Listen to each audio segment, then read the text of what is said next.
My son Lucas invited me to a Thanksgiving dinner, promising to make amends. I arrived hopeful, only to find lawyers with papers to seize my business. Their smug smiles screamed victory, but I just laughed. "Guys, you're too late," I said, feeling the weight of betrayal lift. My revenge was sweet, but the road to it was a war I hadn't planned. Before we continue, please subscribe to the channel and let us know where you are listening in the comments. The office smelled of stale coffee and polished wood, a familiar comfort that wrapped around me like an old coat. I leaned back in my chair, the leather creaking under my weight, and stared at the spreadsheet glowing on my screen. Numbers danced, shipments, routes, profits, all proof of the life I'd built with my logistics company.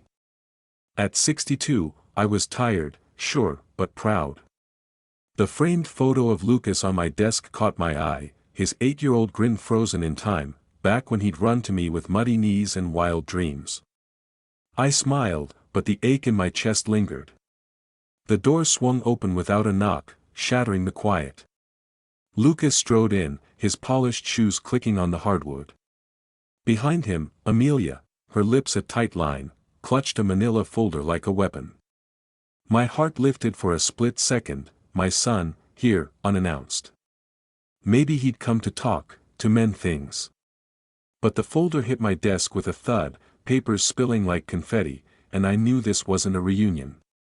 "Dad," Lucas said, his voice sharp, "we need to talk about the company." I straightened, the ache in my chest tightening. "What's this about?"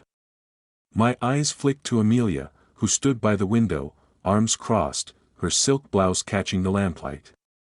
She didn't meet my gaze. Lucas paced, his fingers brushing the edge of my desk, lingering on a glass award I'd won last year. "You're holding us back," he said.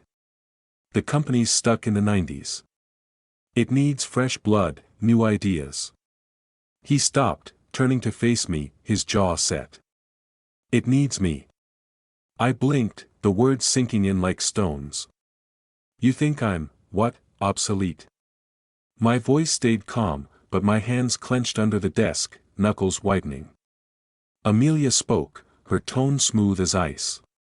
"William, it's not personal. We just want what's best for the business. Modern leadership, modern results." Her smile didn't reach her eyes. I glanced at the photo of Lucas again, the frame's faint crack spiderwebbing across the glass. When had that happened? "Modern," I repeated, tasting the word. "Or just convenient for you two?" Lucas's eyes narrowed.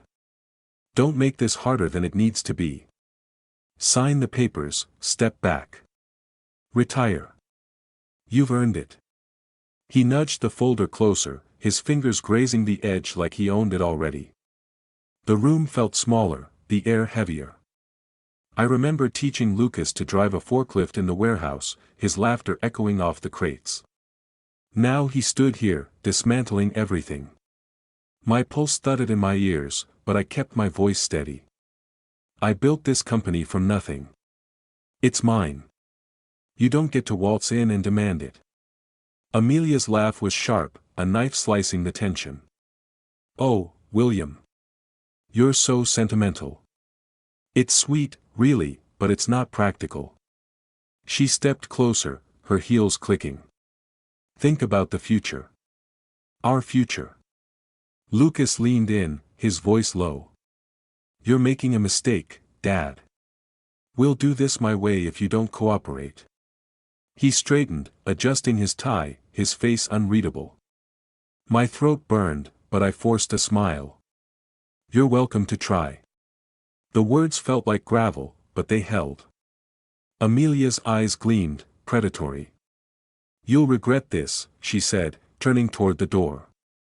Lucas followed, the folder still sprawled across my desk like a challenge. The door clicked shut, and the silence roared.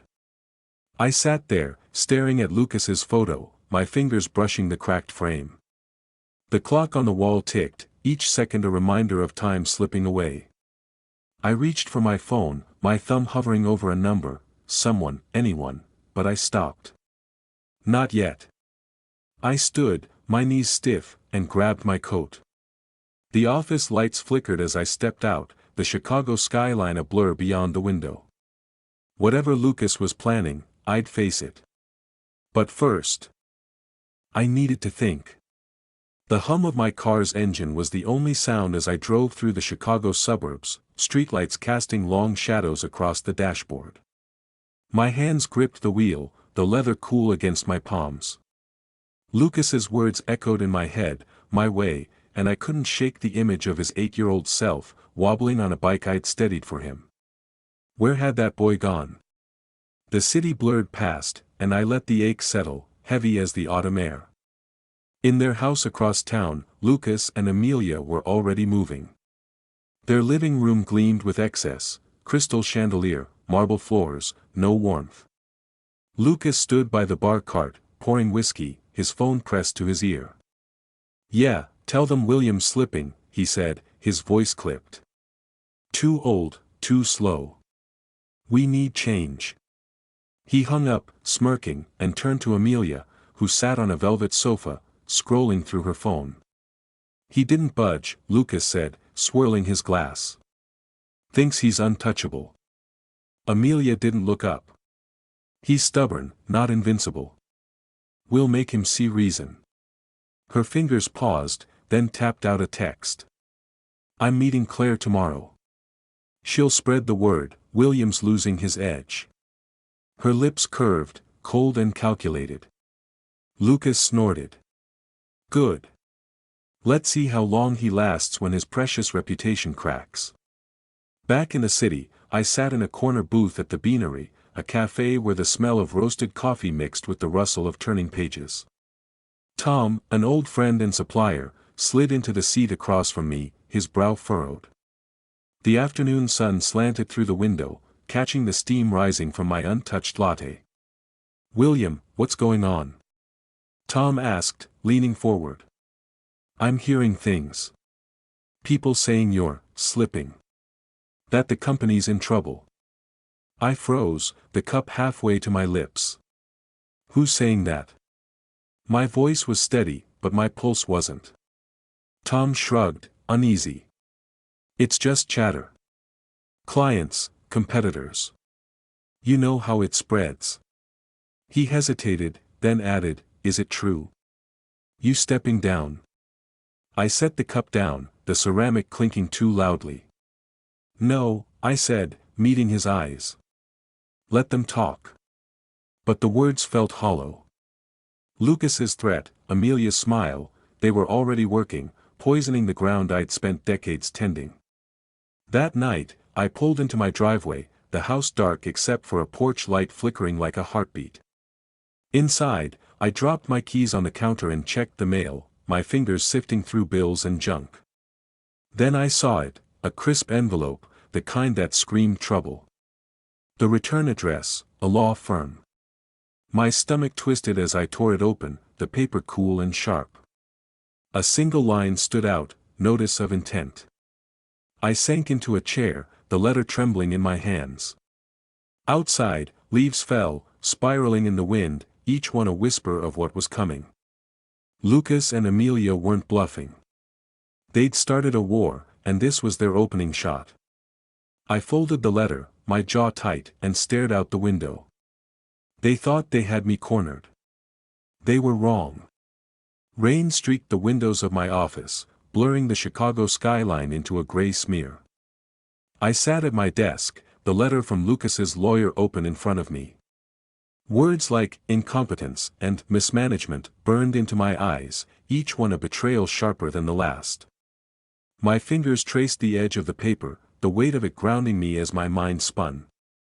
Lucas, my own son, was suing me to take the company. I taught him to tie his shoes, to dream big, and now this. The phone rang, a client's name flashing on the screen. I answered, forcing my voice to stay even. "Hey, Mike, what's up?" But his tone was all wrong, distant, clipped. By the time I hung up, my hands were shaking. Another contract gone, the third this week. I leaned back, the chair creaking, and stared at the family photo on my desk. Lucas's smile mocked me. I needed air, answers. I drove to the Steer House, a restaurant where the clink of glasses and smell of grilled meat usually steadied me. Mike was there, waiting at a high-top table, his tie loosened. I slid into the seat, hoping for clarity. "William," he said, not meeting my eyes, "we're moving our account. Nothing personal, just business." His fork scraped his plate. The sound grating. "After 10 years?" My voice cracked, betraying me. "Mike, what's going on?" He shrugged, his gaze fixed on his steak. "Times change. We need someone hungrier." The word stung, and I knew who'd planted it. Back at the office, I paced, the rain louder now, like a drumbeat. I couldn't lose everything, not like this. On impulse, I grabbed the letter and drove to a modest brick building downtown, the address of a lawyer I'd never met. The sign read, "Marshall and Associates." I pushed through the door, the smell of old books and lemon polish hitting me. Ellen Marshall stood behind a cluttered desk, her gray hair pulled back, her eyes sharp but kind. "Mr. Crow," she said, extending a hand. "I've read the notice. Your son's playing dirty." I sank into a chair, the weight of the day pressing down. "I don't want a war," I said, my voice low. "But I can't let him take it." Ellen leaned forward, her pen tapping the desk. "He's counting on you folding. We won't let that happen." Her confidence was a lifeline, but doubt gnawed at me. Could I fight my own son? Across town, Lucas and Amelia clinked champagne flutes in their sterile dining room. "He's crumbling," Lucas said, grinning. "A few more pushes, and it's ours." Amelia sipped her drink, her eyes narrowing. "Don't underestimate him. He's not as weak as you think." That night, back in my office, I ran the numbers. The losses were piling up: clients, revenue, time. My fingers brushed an old photo of the company's first truck, parked outside a warehouse I'd rented with my last dime. I'd built this from nothing. I wasn't done yet. I stood, the photo in my hand, and whispered to the empty room, "This isn't over." Outside, the rain slowed, and I felt a spark ignite. Lucas thought he'd won the first round. He had no idea what was coming. The living room was quiet, save for the faint creak of my armchair as I shifted. A photo album lay open on my lap, its leather cover worn from years of handling. The picture I stared at was from a summer long gone, Lucas, maybe 6, his cheeks smeared with watermelon juice, laughing as he chased a firefly across a picnic blanket. I could still hear his giggle, high and free, the kind that made my chest ache with pride. Now, that ache was something else entirely. I traced the edge of the photo, the paper cool under my fingertip, and let the memories pull me under. I'd started the company with nothing but a beat-up truck and a stubborn streak. Nights spent mapping routes on a kitchen table, Lucas asleep in the next room. I'd paid for his college, his first car, his dreams, all from the sweat of this business. I'd given him his first job here, watching his eyes light up as he learned the ropes. "I want to be like you, Dad," he'd said once, his voice so earnest it hurt. I'd believed him. The album felt heavier now. I flipped the page, landing on a shot of us at the company's 10th anniversary, Lucas in a too-big suit, grinning beside me. When had he stopped looking at me like that? I shut the album, the snap echoing in the empty house, and stood. My knees protested, but I needed air. Outside, the park was a patchwork of fallen leaves, their rustle underfoot blending with the distant laughter of kids. I walked the gravel path, hands in my coat pockets, the October chill biting my knuckles. A family passed, a dad hoisting his daughter onto his shoulders, her squeals piercing the dusk.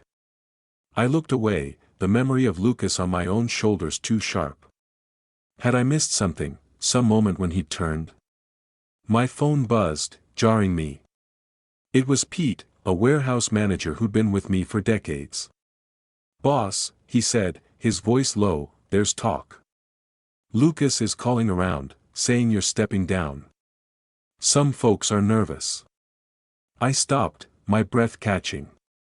"He's wrong, Pete," I said, my voice steadier than I felt. "You know that, right?" "Damn right I do," he said. "Just thought you should know." He hung up, and I stood there, the wind tugging at my scarf. Lucas wasn't just coming for the company, he was trying to break it from the inside. Back home, I sank into the armchair again, the album forgotten. Instead, I pulled a file from a drawer, an old binder stuffed with company records. Contracts, dreams inked on paper. I flipped through, my eyes catching on the first lease I'd signed, the one that had nearly bankrupted me. I'd fought then. I could fight now. The papers rustled as I set them on the coffee table, their edges curling like secrets. My gaze drifted to my phone, the screen dark but tempting. I wanted to call someone, Ellen, maybe, or Pete again, but what would I say? That my son was tearing me apart? I picked up the phone, my thumb hovering, and whispered to the empty room, "Time to remind them who I am."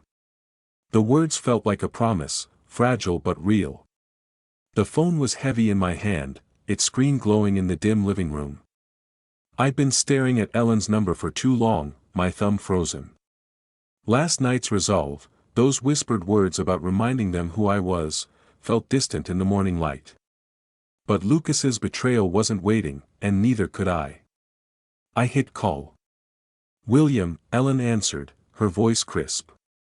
"Ready to fight?" I exhaled, the knot in my chest loosening. "I'm ready to talk. Can we meet?" An hour later, I was in my car, the Chicago skyline looming through a haze of clouds. The drive to Ellen's office was a blur, my mind churning. Could I really take on my own son?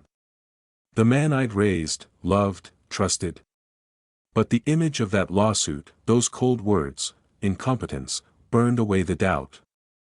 I parked and stepped into the chill, my coat flapping as I crossed the street. Ellen's office was a haven of order, books stacked neatly, a faint coffee scent lingering. She stood as I entered, her gray hair catching the light. "Sit," she said, gesturing to a chair. "I've been digging into Lucas's claim. It's aggressive, but sloppy. We can push back." I sank into the seat, my hands clasped tight. "I don't want to destroy him, Ellen," I said, my voice low. "Not yet." Her eyes softened, but her tone stayed firm. "He's betting you'll go soft. We'll prove he's wrong." She slid a file across the desk, her pen tapping. "Start with the board. Rally your people. Lucas is spreading doubt, we'll spread truth." We walked to a nearby cafeteria, its windows fogged from the heat inside.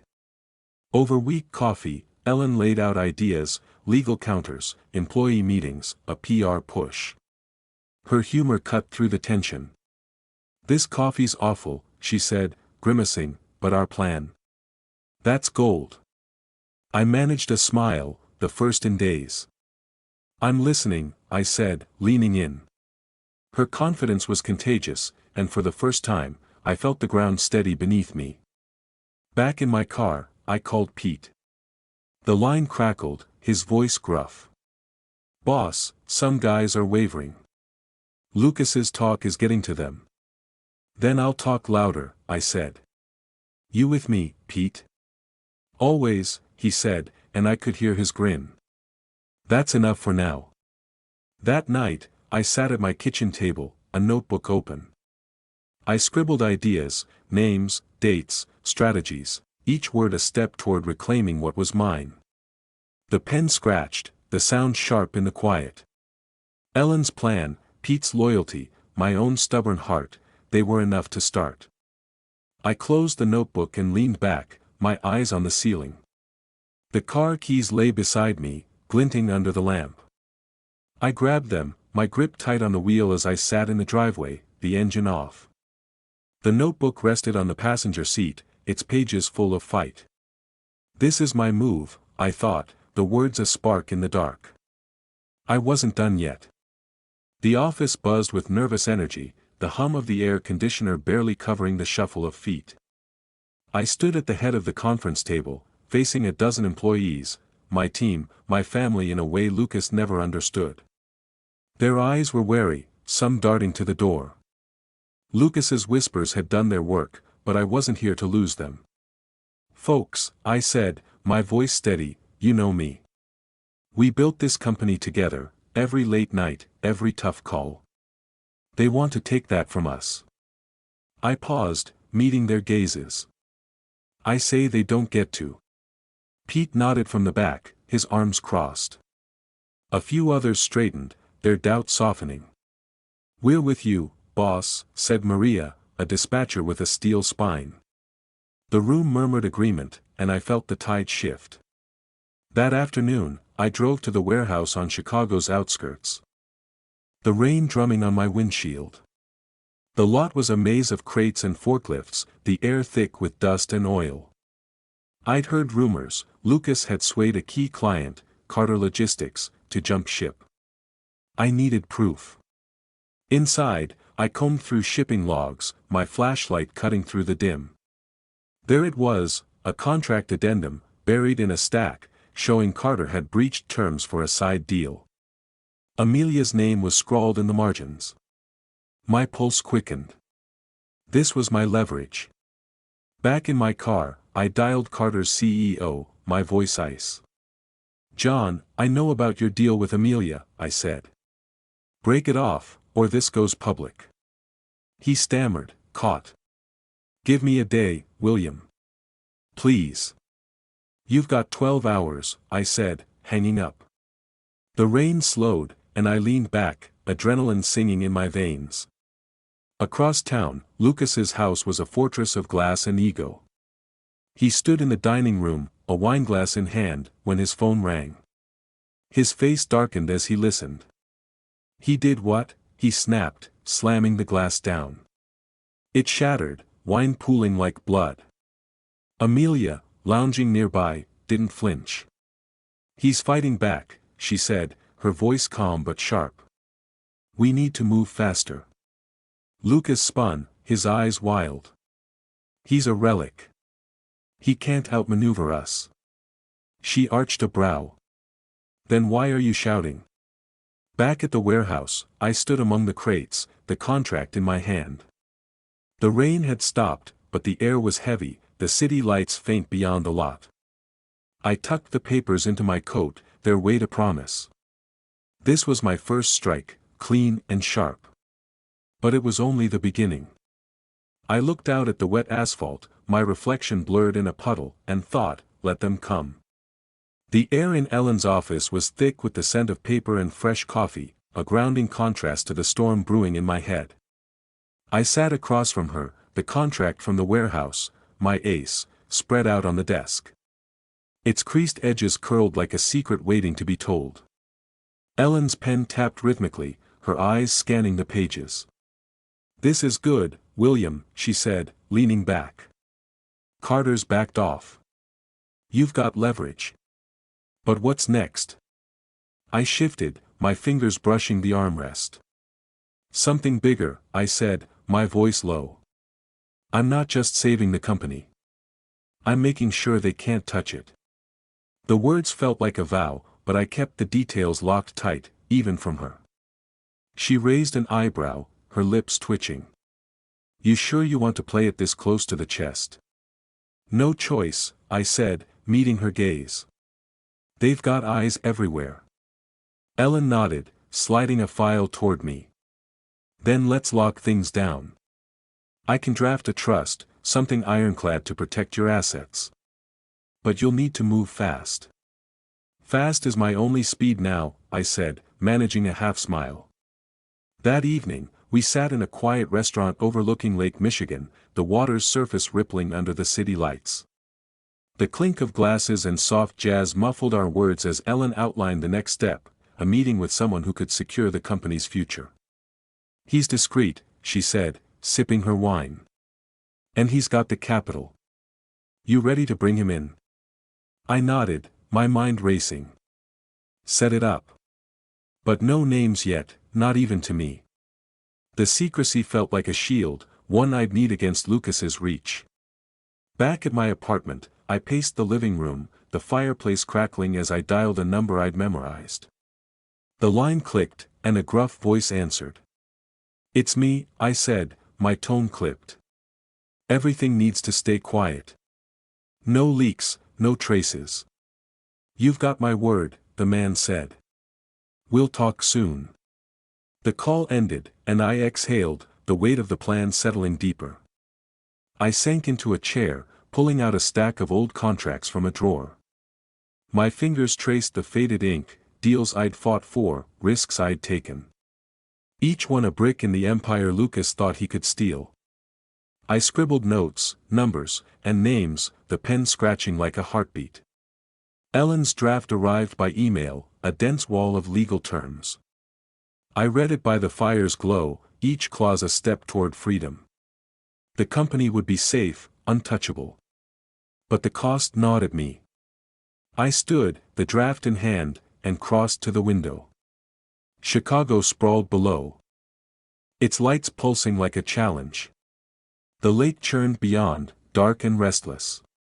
They don't know they've lost yet, I thought, the words a quiet fire in my chest. The draft felt heavier now, a key to a door I was almost ready to open.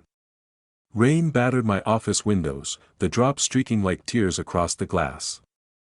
I sat at my desk, the glow of my phone casting shadows as a new message from Lucas blinked. "We're not done.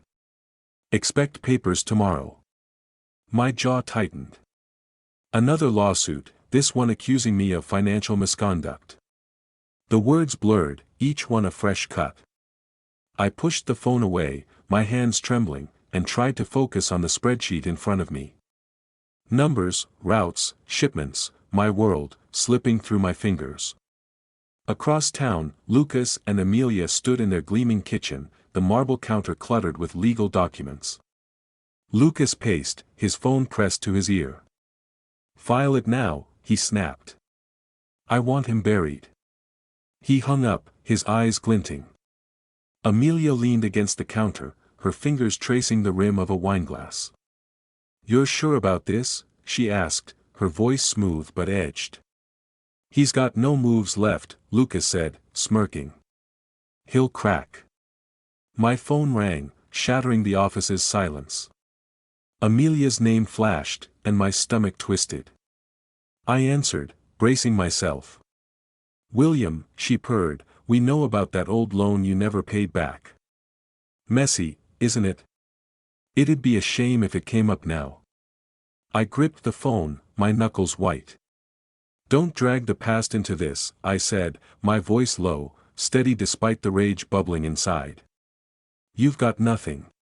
"Keep telling yourself that," she said, and the line went dead. I couldn't stay in the office. The walls felt too close, the air too thick.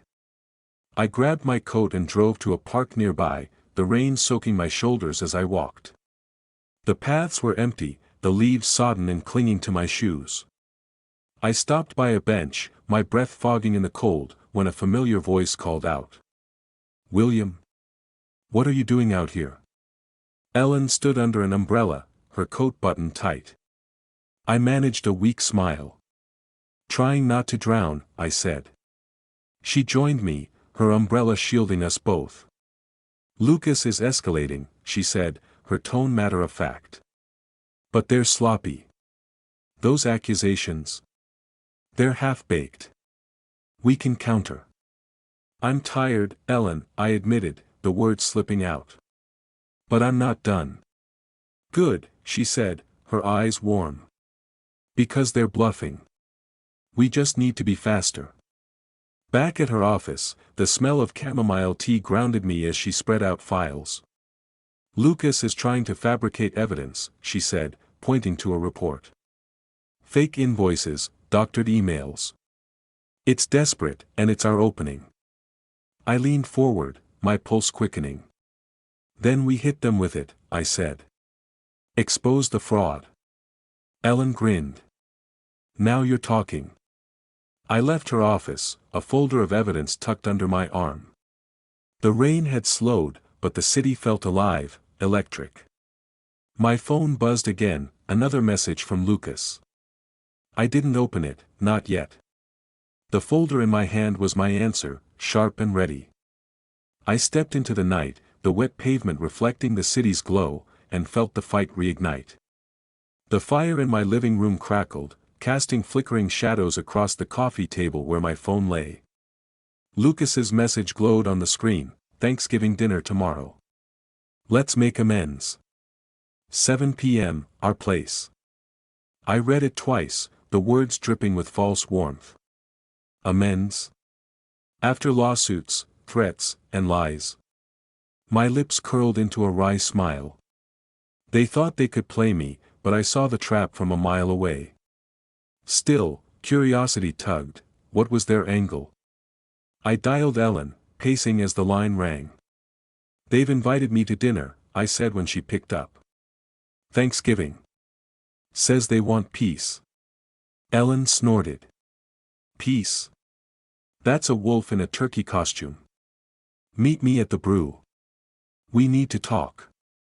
An hour later, I slid into a booth at the cafe, the air thick with the scent of espresso and cinnamon. Holiday lights twinkled outside, their cheer mocking the tension in my chest. Ellen sat across from me, her scarf draped over the chair. It's a setup, she said, stirring her latte. They'll push you to sign something. Maybe wave those fake invoices in your face. You ready for it? I leaned back, my fingers tapping the table. Let them think they're winning, I said. I've got my own plans. Her eyes narrowed, but she grinned. You're scary when you're smug, you know that. Learn from the best, I shot back, and we both laughed, the sound easing the weight for a moment. Across town, Lucas and Amelia stood in their dining room, the tables set with crystal and silver, a stage for their charade. Lucas adjusted a napkin, his movements sharp. He'll sign, he said, his voice brimming with certainty. One push, and he's done. Amelia, arranging a centerpiece, tilted her head. Don't rush it, she said, her tone cool. He's stubborn. We need him off balance first. Lucas smirked. Oh, he will be. Back at my office, I sat at my desk, the city's glow filtering through the blinds. I opened a file, final details of the deal I'd been weaving for weeks. Numbers, clauses, signatures, all aligned to lock the company out of Lucas's reach. My pen hovered over the page, the ink a quiet triumph. I'd sell it, yes, but on my terms, to someone who'd keep its heart intact. The details were set, the meeting tomorrow morning. Lucas didn't know it, but his game was already over. I texted him back, my fingers steady, I'll be there. Looking forward to it. The words were a mask, hiding the fire beneath.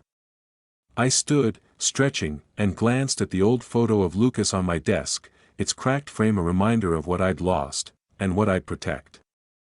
That night, I stood before the mirror in my bedroom, adjusting my tie. The silk slid through my fingers, smooth and sure. Tomorrow was their stage, but I'd be the one directing. I met my own eyes in the glass, the lines on my face mapping every battle I'd won. They'll find out soon enough, I thought, the words a spark in the quiet. The tie tightened, and I turned away, ready for the fight. The car's engine hummed softly as I idled outside Lucas and Amelia's house, the Chicago suburbs draped in a thin frost. My phone buzzed, Ellen's message, stick to the plan. You've got this. I exhaled, the air clouding in the cold, and tucked the phone away. My tie felt snug, a quiet reminder of the armor I'd donned. I was ready, not just for their game, but to end it. The sale was done, the company safe in hands I trusted. Lucas didn't know it yet, but his empire of lies was about to crumble. I stepped out, the gravel crunching under my shoes, and approached the house. Its windows glowed, a facade of warmth masking the chill within. The door swung open, and Lucas greeted me, his smile too wide, too polished. Dad, he said, clapping my shoulder, glad you made it. Happy Thanksgiving. Amelia stood behind him, her dress shimmering like ice, her eyes sharp. William, she purred, come in. We've got a feast." I nodded, my own smile a careful mask, and followed them inside. The dining room was a stage, crystal glasses glinting, candles flickering, the scent of roasted turkey heavy in the air. We sat, the small talk brittle, each word a step toward their trap. Lucas raised a glass. "To family," he said, his voice syrupy.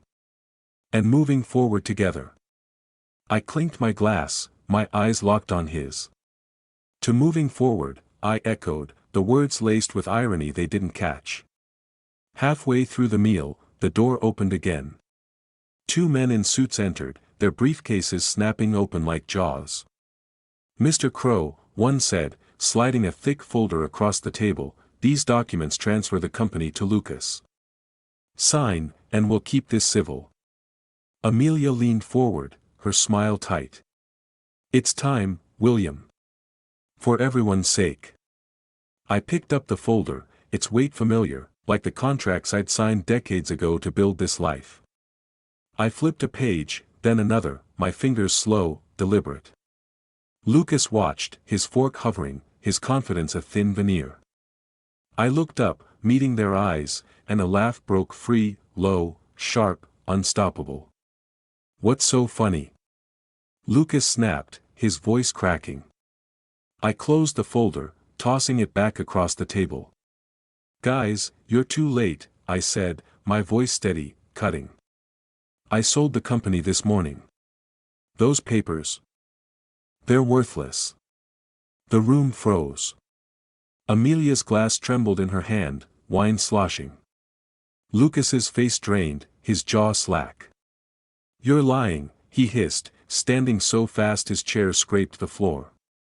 "Check the news tomorrow," I said, rising. "It's done.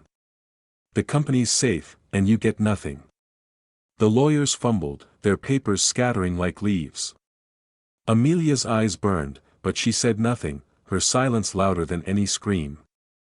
I turned for the door, my heart pounding but light, the weight of betrayal lifting with each step. The cold air hit me as I stepped outside, the stars sharp above. I reached for my phone to call Ellen, my thumb hovering, when I heard footsteps behind me. Lucas's shadow loomed in the porch light, his breath ragged. I paused, the phone still in my hand, and waited. The parking lot was a pool of shadows, the frost glinting under the streetlights. Lucas's footsteps crunched behind me, his voice raw. "You can't do this," he shouted, grabbing my arm. "That company was mine. You owed me." I turned, slow, my eyes steady on his. His face was twisted, the boy I'd raised gone, replaced by this stranger choking on greed. "You lost it the moment you betrayed me," I said, my voice cold, each word a blade. "You don't get to rewrite that." He staggered back, his hands balled into fists. "I'll fight this," he spat. "You'll regret it."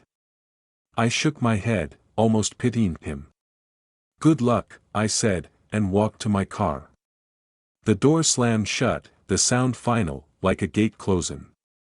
Inside their house, chaos reigned. Amelia stood amid the wreckage of the dinner, plates shoved aside, a wineglass shattered against the wall, its shards glinting like broken promises. "You said he was weak," she hissed, her voice venomous, her eyes on Lucas as he paced. "You pushed for the lawyers," he shot back, his finger jabbed in the air. "This is your fault." She laughed, bitter and sharp. "My fault? You're the one who thought you could bully him." The room crackled with their rage, their plans crumbling like ash. My phone rang as I drove, Lucas's name flashing. I let it go to voicemail, then another, his voice crackling through, "Dad, please, let's talk." "I'm sorry." Amelia's call followed, her tone softer, calculated. "William, we got carried away. Can we start over?" I didn't answer. Their words were empty, too late. I pulled into the lot near Ellen's office, the city quiet under a fresh dusting of snow. Her office was warm, the smell of tea welcoming as I sank into a chair. "Well?" she asked, her eyes twinkling. How'd it go? Told them the company's gone, I said, a grin tugged in at my lips. They didn't take it well. She laughed, loud and free. You crushed M. Proud of yourself? I leaned back, the tension easing. Not proud, I said. But I'm free. Ellen slid a mug of tea across the desk, her smile soft. You earned it, William. Every bit. I sipped the tea, its warmth spreading through me. My phone buzzed again, Lucas, then Amelia. I powered it off, the screen going dark, a door shut tight. The fight was over, and I'd won, but the victory was heavy, laced with the ghost of what might have been. I stepped out of Ellen's office, the mug still in my hand, the city sparkling under a blanket of snow. The air was sharp, clean, and I let it fill my lungs. I thought of tomorrow, of what came next, the future wide and uncharted. The snow crunched under my boots, each step a promise I wasn't sure I'd keep. The park was a winter painting, snow dusting the paths, holiday lights twinkling through the bare branches. Ellen walked beside me, her scarf bundled tight, her breath clouding in the morning chill. We'd left her office behind, the weight of last night's victory still settling. So, she said, her voice light, you pulled off the impossible. Sold the company, outsmarted the vipers. What's next? I shoved my hands deeper into my coat pockets, the snow crunching underfoot. Something new, I said, my eyes on the horizon. Something mine. The words felt fragile, like the first buds after a long freeze. Lucas's face flickered in my mind, his laugh as a boy, his rage last night. I let it pass, the ache dull but present. We wandered into a cafe. Its windows fogged, the air rich with hot chocolate and cinnamon. We grabbed a corner table, the wood warm under my fingers. Ellen leaned forward, her eyes bright. You could start small, she said. A consultancy, maybe. Or something wild, like a vineyard. I'd back you. I chuckled, the sound easing the knot in my chest. You've done enough, Ellen. More than enough. She waved me off. Nonsense. We're a team now. Say the word, and I'm in. The idea of a new venture sparked something, not the fire of my old company, but a quieter flame, steady. I sipped my drink, the warmth spreading, and let myself imagine it, a fresh start, no shadows of betrayal. For the first time in months, I felt light, like I could breathe. Back at my apartment, the quiet wrapped around me, broken only by the creak of the floorboards. I pulled out the old photo album, its leather soft from years of touch. Lucas's face stared up, frozen at 10, his grin wide as he held a model truck I'd given him. I lingered, the memories sharp, his small hand in mine, his dreams I'd carried. But I closed the album, sliding it into a drawer. That chapter was done. I sat at my desk, a blank page before me. I started writing, the words pouring out, a letter to Lucas I'd never send. I loved you, I wrote, but you chose your path. I hope you find peace, but it won't be with me. The pen trembled, but I kept going, each word a release, a door closing, soft but firm. Later, I stepped onto the balcony, a mug of coffee in hand. The city stretched below, dusted with snow, its lights a promise of tomorrows. I thought of the company, safe now, its legacy intact. I thought of Ellen, her laugh, her strength. I thought of me, 62 and starting over. A smile tugged at my lips, small but real. This is just the beginning, I thought, the words warm against the cold. The coffee steamed, and I leaned into the dawn, ready for whatever came next. If you liked this story, please like this video, subscribe to the channel, and share your impressions of this story in the comments. To listen to the next story, click on the box on the left. Thank you for watching.